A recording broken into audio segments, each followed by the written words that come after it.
আসসালামু আলাইকুম ভিউয়ার্স, কেমন আছেন সবাই? আশা করি অনেক ভালো। আজকে আমি দেখাবো কিভাবে আপনারা আপনার অ্যাপসের ব্যাকগ্রাউন্ডে নিজের ফটো সেট করবেন বা যে ফটোটি আপনারা অনেক পছন্দ করেন সেই ফটোটি সেট করবেন। আমি মেসেঞ্জার ওপেন করলাম। আমার মেসেঞ্জারের ব্যাকগ্রাউন্ডে আপনারা দেখতে পাচ্ছেন আমার নিজের ফটোটি দেখা যাচ্ছে। আমি যখন যে অ্যাপসটি ওপেন করব সেই অ্যাপসের ব্যাকগ্রাউন্ডে কিন্তু আমার নিজের ফটোটি দেখা যাবে। আসলে এই বিষয়টি অনেকেরই খুব ভালো লাগে এবং এই জন্য অনেকেই আমার কাছে জানতে চেয়েছেন কিভাবে আসলে এটি সম্ভব। তো সেই জন্যই আমি আজকের ভিডিওটি ক্রিয়েট করতেছি। আমি এখন ইমো অন করলাম। আমার ইমোর ব্যাকগ্রাউন্ডে কিন্তু আপনারা দেখতে পাচ্ছেন আমার নিজের ফটোটি দেখা যাচ্ছে। তো আসলে এই বিষয়টি খুবই মজার। তো যদি জানতে চান তো তাহলে অবশ্যই পুরো ভিডিওটি কন্টিনিউ করুন। তো আপনাদের সাথে আছে আমি মোহাম্মদ হাবিবুর রহমান ফ্রম HABIB360। তো যারা এখন পর্যন্ত আমার চ্যানেলটি সাবস্ক্রাইব করেনি অবশ্যই আমার চ্যানেলটি সাবস্ক্রাইব করবেন এবং বেল আইকনে ক্লিক করে রাখবেন পরবর্তী ভিডিওগুলো নোটিফিকেশনে পাওয়ার জন্য। তো চলুন শুরু করা যাক।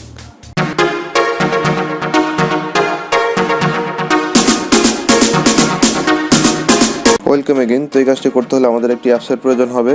তো অ্যাপসটি আমরা ডাউনলোড করবো প্লে স্টোর থেকে। তো আমি প্লে স্টোর ওপেন করলাম। ওপেন করার পর আমরা সার্চ বারে লিখব ডিজাইনার টুলস, DESIGNER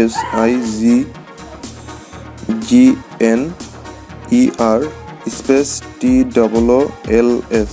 তারপর আপনারা সার্চ করবেন। সার্চ করার পর এখানে দেখতে পাচ্ছেন ডিজাইনার টুলস। তো জাস্ট আপনারা সিম্পলি এখান থেকে ইনস্টল করে নেবেন। এটা খুবই ছোট্ট একটি সফটওয়্যার, 1.1 মেগাবাইট।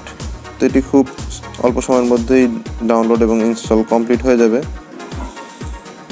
আমার ডাউনলোড এবং ইনস্টল কমপ্লিটেড। তো আমি এখান থেকে জাস্ট এটা ওপেন করব। ওপেন করার পর প্রথম ইন্টারফেসটি আপনারা ঠিক এরকম দেখতে পাবেন।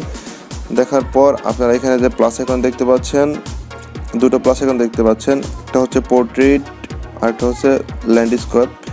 তো আপনারা যদি পোর্ট্রেটভাবে আপনার ফটোটা রাখতে চান তো তাহলে জাস্ট এখানে এই প্লাস আইকনটাতে ক্লিক করবেন। ক্লিক করার পর আপনার গ্যালারি শো করবে। তো আপনি যে ফটোটি সবচেয়ে বেশি পছন্দ করেন সেই ফটোটি জাস্ট সিলেক্ট করবেন। সিলেক্ট করার পর আপনার ফটোটি এখানে অ্যাড হয়ে যাবে।